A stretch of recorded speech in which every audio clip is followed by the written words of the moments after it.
विद्यार्थी मित्रों, आज हम जिस लघु कथा को देखने जा रहे हैं, उस लघु कथा का शीर्षक है अपना पराया। और इस लघु कथा के लेखक है हास्य व्यंग के सम्राट हरिशंकर परसाई जी। परसाई जी ने इस लघु कथा में मनुष्य कितना और कैसे स्वार्थी होता है, इसे चित्रित किया है। और ये जो स्वार्थ जब चरम सीमा पर पहुंच जाता है, तो मनुष्य के भीतर रहने वाली इंसानियत भी नष्ट हो जाती है। एक सज्जन अपने लड़के को स्कूल में दाखिला करना चाहते थे, इसलिए वो एक शिक्षक से मिलते हैं और उस शिक्षक से ये पूछते हैं कि भाई आप किस स्कूल में शिक्षक हैं। वो शिक्षक बड़े गर्व के साथ जवाब देता है, मैं लोक हितकारी स्कूल में शिक्षक हूं। वो सज्जन कहते कि मुझे मेरे लड़के को स्कूल में दाखिल करना है, उसका दाखिला करवाना है। तो वो शिक्षक कहता कि हाँ बिल्कुल, आप हमारे स्कूल में अपने लड़के को भर्ती करवा दीजिएगा। हमारे स्कूल में बहुत सारे अच्छे शिक्षक हैं, अच्छा वातावरण है, पढ़ाई बढ़िया होती है और हमारा स्कूल बहुत ही अच्छा है। जब शिक्षक ने इतनी सारी बातें उस सज्जन से कही, तो उस सज्जन ने उस शिक्षक से फिर एक सवाल पूछा, शिक्षक महोदय, क्या आपका बच्चा भी उसी स्कूल में पढ़ता है?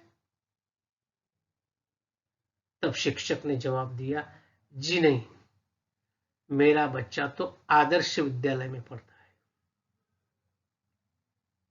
अब देखिएगा, जो शिक्षक अपने स्कूल की, अपने शिक्षकों की, अपने साथियों की इतनी तारीफ कर रहा था, वह अपने बच्चों को आदर्श विद्यालय में पढ़वाता है। क्यों? अगर तुम्हारे शिक्षक, तुम स्वयं शिक्षक अच्छे हो, तुम्हारा स्कूल अच्छा है, तुम्हारा वातावरण अच्छा है, स्कूल का वातावरण अच्छा है, ये सारी बातें अच्छी है, तो दूसरे को बच्चे को कहते कि हमारे स्कूल में पढ़ो, और खुद का बच्चा है तो आदर्श विद्यालय में पढ़ो। क्योंकि ये लड़का पराएगा, अपना नहीं ना। ये जो स्वार्थ है अपने और पराये का, इस स्वार्थ को मिटाना जरूरी है। और जब तक ये स्वार्थ मिटेगा नहीं है, तब तक मनुष्य के भीतर का मनुष्यत्व जो है वो बरकरार नहीं रह पाएगा। उस मनुष्यत्व को हमें अगर बरकरार रखना है, तो हमें हमारे स्वार्थ को छोड़ना जरूरी है। हम स्वार्थ से परे जाने की आवश्यकता है। इस लघु कथा में हमें यही संदेश दिया गया है।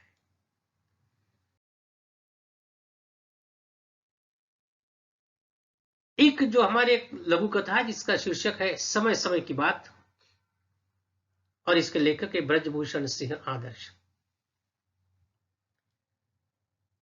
इस लघु कथा से एक संदेश लेखक ने दिया है कि हमें किसी भी व्यक्ति के चरित्र पर प्रश्न चिन्ह निर्माण करने का अधिकार नहीं है।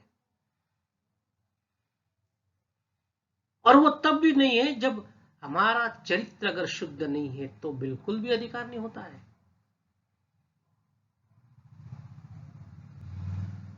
पार्क में, बगीचे में दो अपरिचित युवतियां विविध विषयों पर बात कर रही थी।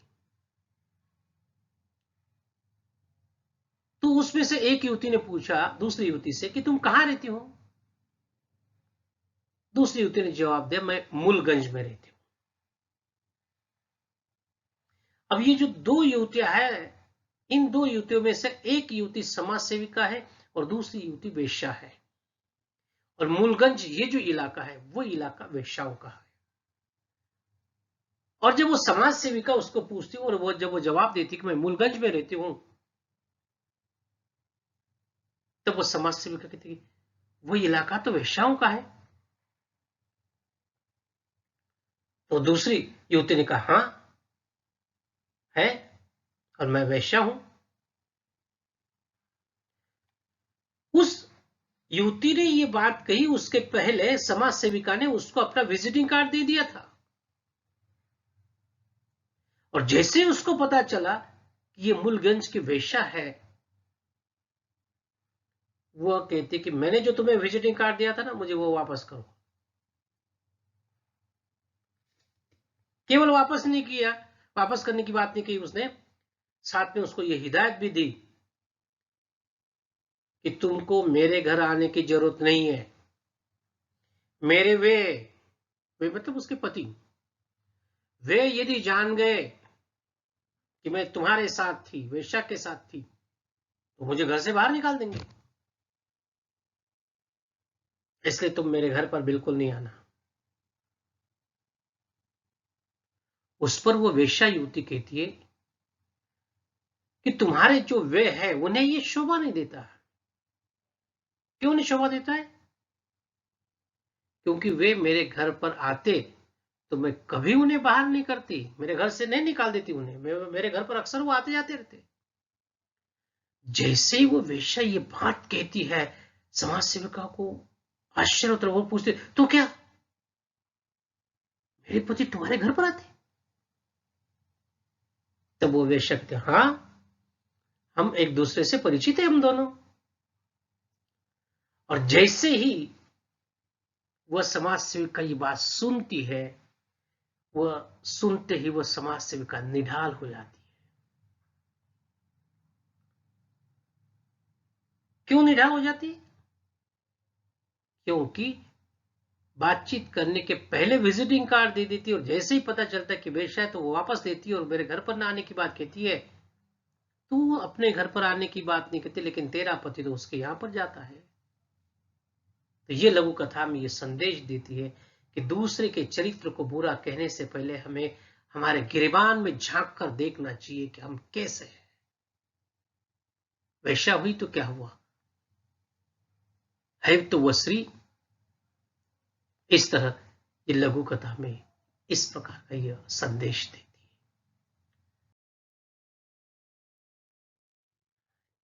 अगली जो लघु कथा है जिसका शीर्षक है आम आदमी, और इस लघु कथा के लेखक है हास्य व्यंग्य लेखक हमारे महाराष्ट्र के जलगांव के आदरणीय डॉक्टर शंकर पुणतांबेकर जी।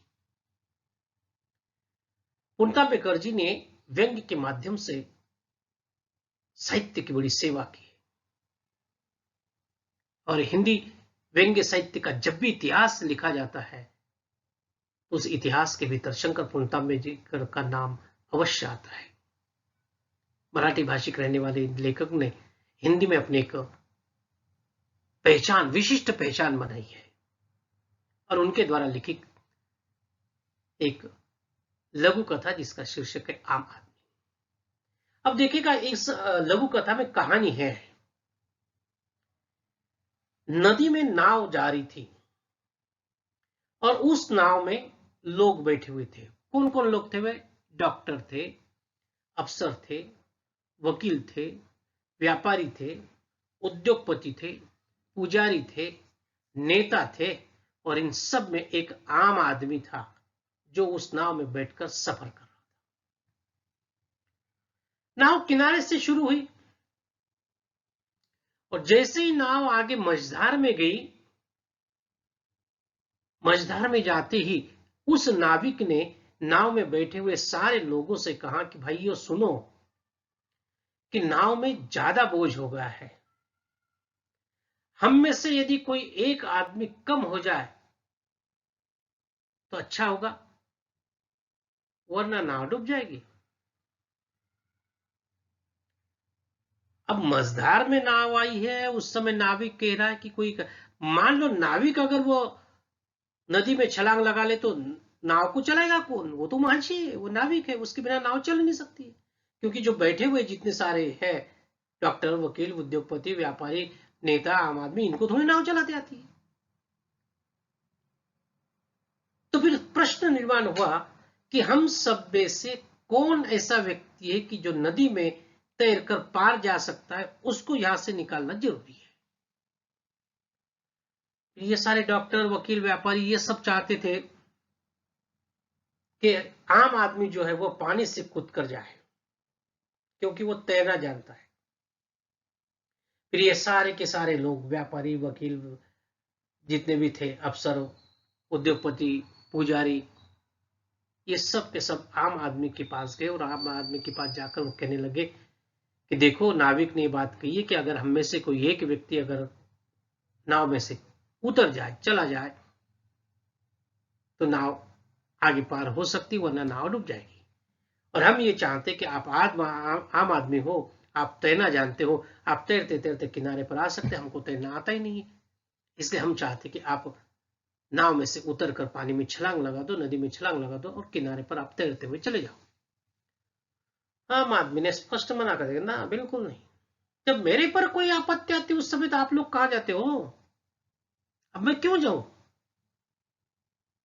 उसे मना कर दिया। और जैसे ही उसने मना कर दिया, ये सारे लोग बड़े परेशान हो गए। फिर उन्होंने देखा कि उस नाव के भीतर एक कोने में बैठा हुए नेताजी बैठे हुए थे। ये सारे के सारे लोग नेताजी के पास गए और नेताजी के पास जाने के पश्चात उन्होंने अपनी समस्या को बताया कि देखो, ऐसी ऐसी स्थिति है, हम में से किसी एक को नाव में से उतरना जरूरी है, वरना नाव डूब जाएगी। फिर उन सारे लोगों ने नेता के पास जाकर के ये कहा कि हम क्या करते हैं, आम आदमी को पकड़कर उसको नाव के बाहर फेंक देते, पानी में फेंक देते। उस समय नेताजी ने कहा, नहीं, बिल्कुल नहीं, ऐसा करना हम आम आदमी पर अन्याय होगा, हमें किसी पर अन्याय करने का कोई अधिकार नहीं। नेताजी ने बहुत बड़ी बात की। और इन बातों के साथ साथ उन्होंने ये कहा कि देखो, हमें उस आम आदमी को पकड़कर बाहर फेंकना नहीं है, चलो मैं भाषण देता हूं, ये आम आदमी सुनेगा, सुनकर वो खुद ही छलांग लगा देगा। सब लोगों ने कहा, ठीक है, चलो देखते हैं। फिर नेता ने भाषण देना शुरू किया, उसमें आम आदमी भी था। नेता ने राष्ट्र, देश, इतिहास, परंपरा को लेकर बहुत जोशीला भाषण दिया। भाषण देते देते बिल्कुल जोश के साथ भाषण दे रहे, और भाषण देते समय कि हमें हमारे देश पर मर मिटने की आवश्यकता है, हमें कुर्बान होने की आवश्यकता है, हमें कुर्बानी देनी चाहिए, हमारा वतन, हमारा देश, हमारा राष्ट्र सर्वश्रेष्ठ है और राष्ट्र के लिए हम कुछ भी कर सकते हैं। इस तरह का जोशीला भाषण दिया।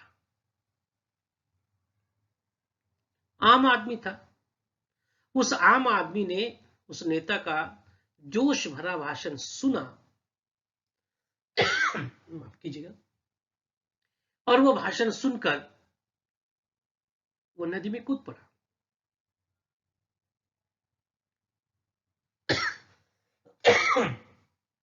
उस आम आदमी के नदी में कूदने के कारण नाव का बोझ कम हो गया, नाव डूबी नहीं। पर यह सवाल निर्माण होता है कि क्या आम आदमी केवल मिटने के लिए ही है क्या? उस आम आदमी का ये सभी लोग केवल उपयोग कर लेते हैं। मैं तो कहता हूं इस पे गलती आम आदमी की भी कि वो बिना कुछ सोचे समझे नेताजी के झूठे भाषण को लेकर जोश में आकर उसने पर मिटने की बात कर दी। ये जो हमारे देश में हो रहा है, इसको लेकर व्यंग्य के माध्यम से शंकर पुण्यतांबेकर जी ने हमारे सामने ये बात रखी है कि हमेशा जो कुछ भी होता है तो उसका खामियाजा अगर किसी को भुगतना पड़ता है तो वह आम आदमी को ही भुगतना पड़ता है, न वकीलों को, न डॉक्टर को, न अफसरों को, न व्यापारियों को, न उद्योगपति को, न पुजारी को, न नेताओं को।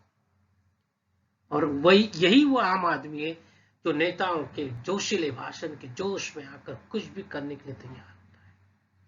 इस तरह लेखक ने हमारे सम्मुख आम आदमी का किस तरह का उपयोग किया जाता है, इसे हमें बताया है। आइए हम अगली लघु कथा को देखते हैं, जिस लघु कथा का शीर्षक है विश्वास। और इस लघु कथा के लेखक है डॉक्टर सतीश राज पुष्कराना।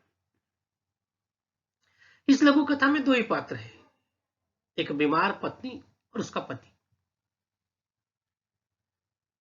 उस पति की पत्नी वो लंबे समय से बीमार थी और बीमारी के कारण वह शैया पर ही पड़ी रहती। पति बड़ा परेशान होता, क्या करे क्या न करे, इस तरह के सवाल उसके मन में आते थे। ठीक है, केवल बीमार रहती तो समझ सकते थे, पर उस बेचारी पत्नी को बीमारी के कारण न जाने कितनी पीड़ा होती थी, कष्ट होते थे, तो कराती थी।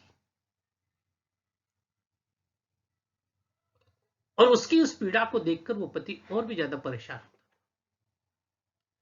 एक दिन उसके मन में विचार आता है कि इतना कष्ट ये बेचारी सहती है, पीड़ा को सहती है, कराती रहती है, दर्द सहती है, क्यों न इसको जीवन से ही मुक्त किया जाए। और ये विचार उसके मन में आते ही वो जब बाजार में जाता है तो बाजार में से एक जहर की शीशी खरीद लेता है। और जहर की शीशी खरीदकर उसके मन में विचार था कि आज पत्नी को दवा देने की बजाय दवा के रूप में जहर दे दूंगा और उसके जीवन से मुक्त कर दूंगा। इस तरह का विचार लेकर वो जहर की शीशी को लेकर वो घर पर आता है। जैसे वो घर पर आता है, आने के पश्चात वो पत्नी उस अपने पति को लेकर कहती कि अच्छा, आ गए तुम?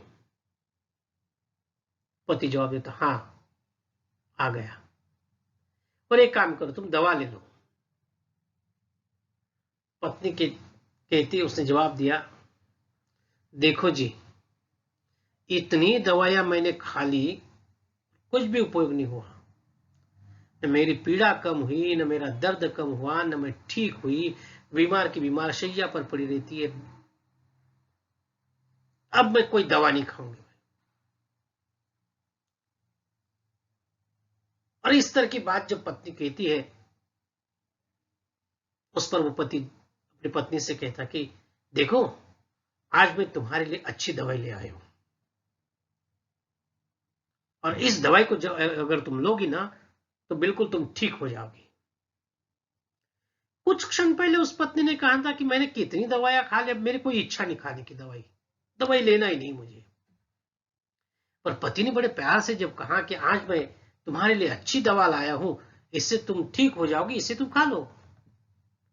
उस समय वो बीमार पत्नी ने कहा, आखिर तुम मेरे पति जो ठहरे, तुम नहीं मानोगी।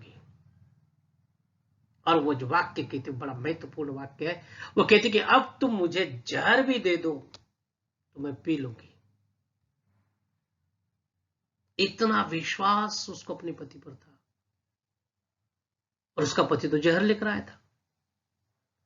और जैसे ही ये वाक्य वो पति सुनता है, कौन सा वाक्य, अब तुम मुझे जहर भी दे दो तो मैं पी लूंगी, उस पति के हाथ में रहने वाली जो जहर की शीशी थी, वो जहर की शीशी गिर कर चूर चूर हो गई। क्योंकि पति को शर्म है कि मेरी पत्नी का कितना विश्वास है और मैं इस विश्वास को तोड़ने जा रहा था।